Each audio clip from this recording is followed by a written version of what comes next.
Music by Sparklight Animation, link in the description.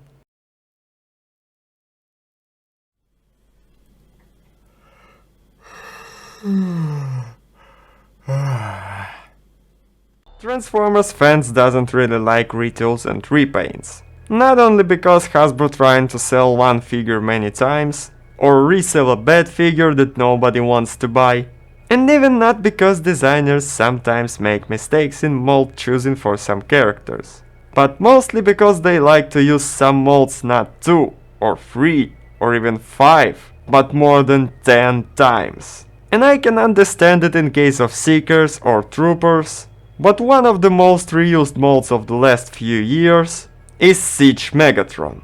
I know this mold is about 7 years old, everybody said everything about that, but I wanna do this one last time, to end this once and for all.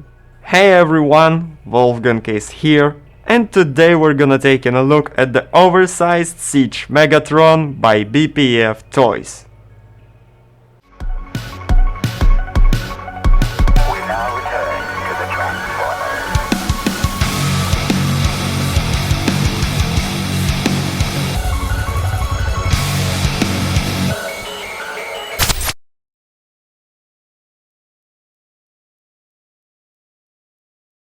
I don't keep knockoff boxes usually, but this box is lucky. I needed to move the figure to the new place, so this is it.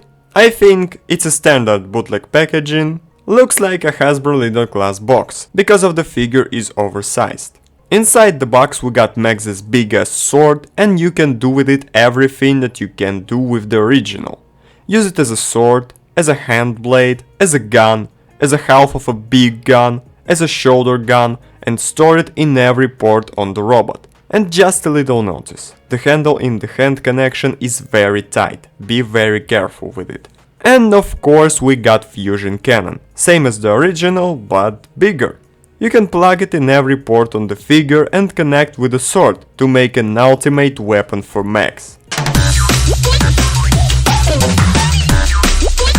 Unfortunately, cannon doesn't stay very secure in its canonic place. But at least it doesn't fall off, just spins right round. Interesting note, ports and pins are not oversized, it's 5mm, like the original. That means you can use these accessories with the official Hasbro products, and other way round. And of course you can use the effects parts with both guns. Even the effect packs on the body keeps its original size. The figure itself is just a Siege Megatron but Leader Class sized. The one little upgrade added by BPF is 2 flaps that closes up the gaps in forms. And of course, how can I forget, favorite Chinese addition to the figures, die-cast metal parts, a toes and a crutch. It's absolutely unnecessary, but honestly it gave some extra weight to the figure and in case of a feat extra stability. In terms of the design, this mold is one of the best G1 Megatron in mainline yet. Even with this backpack that actually perfectly fits to the overall look of the robot.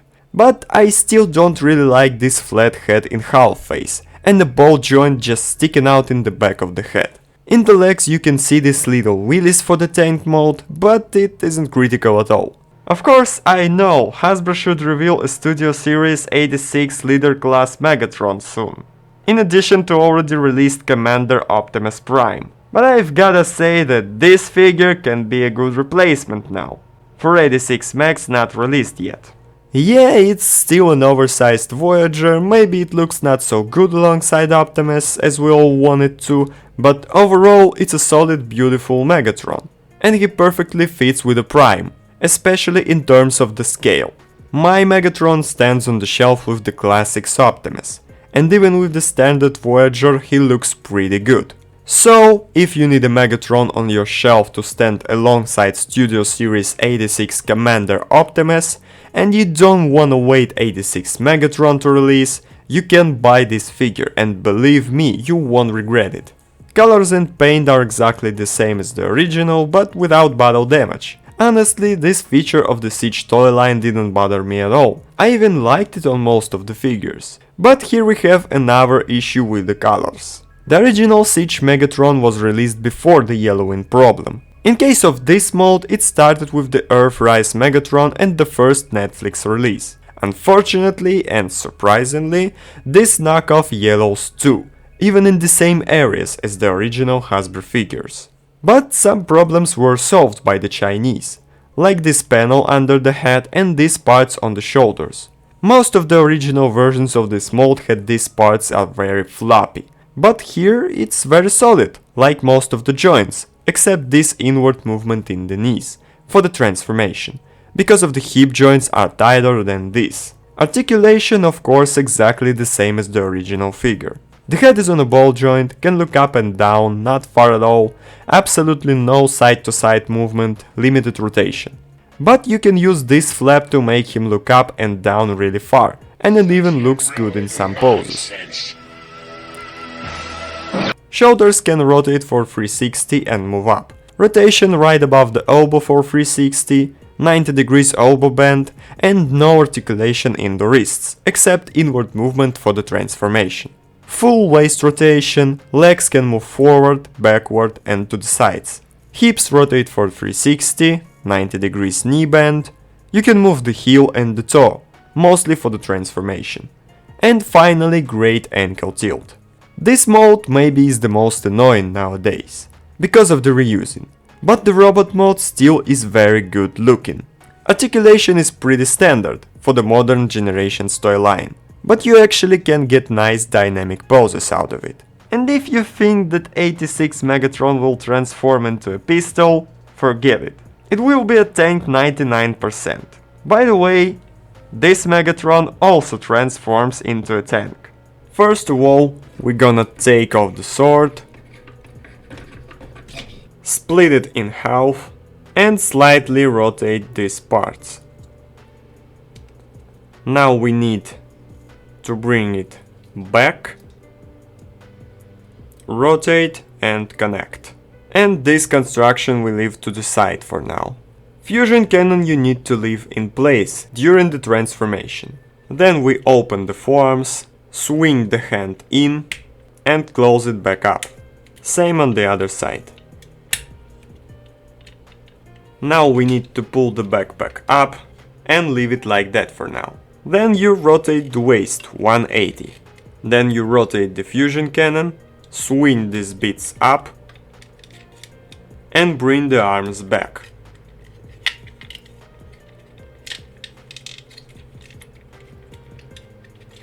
Now you connect the arms together by this peg and this port.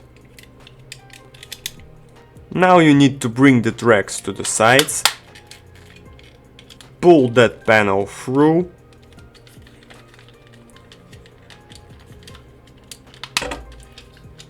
don't really like this moment of transformation.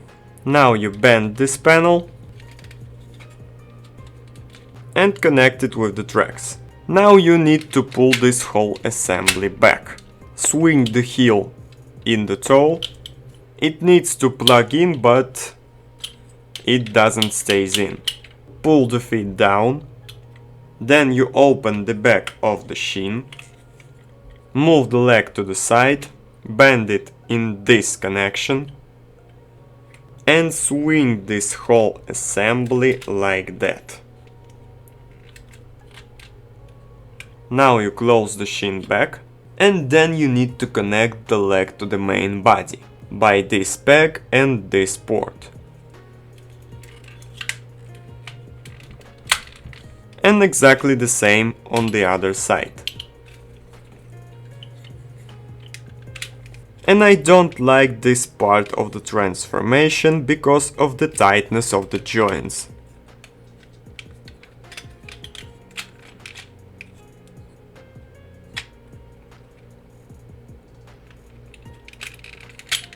Now we need this thing. We just slide the blade underneath the turret and plug the handle of the sword in the barrel of a fusion cannon. And that's it. There you have the tank mode. Transformation again same as the original.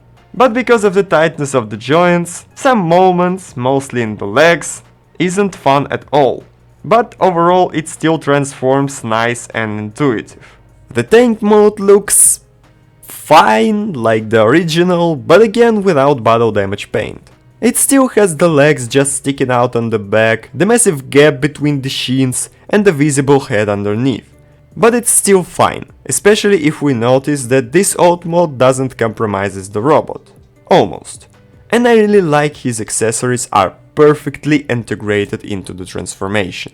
But knockoff isn't knockoff if it doesn't have some little issues, like floppy heels, because of the metal toes. It just doesn't wanna plug in. And of course, yellow in plastic looks not good at all. For the functionality and playability, you have rotation in the turret for the 360 degrees, just a little bit down movement of main cannon, and little plastic wheels underneath the tracks, so Megatron can roll out! Oh shit, I'm sorry, wrong line. So this figure is fine. It's a knockoff, but it has good quality, except yellowing and a couple minor issues. But yeah, it is one of the most reused molds of the last few years. And we really need something new for the Megatron. And we are waiting. For the Studio Series 86 Max will be our new standard for the Megatron figures. And that's all for today, people. Hope you enjoyed this video, and I will see you next time. Goodbye.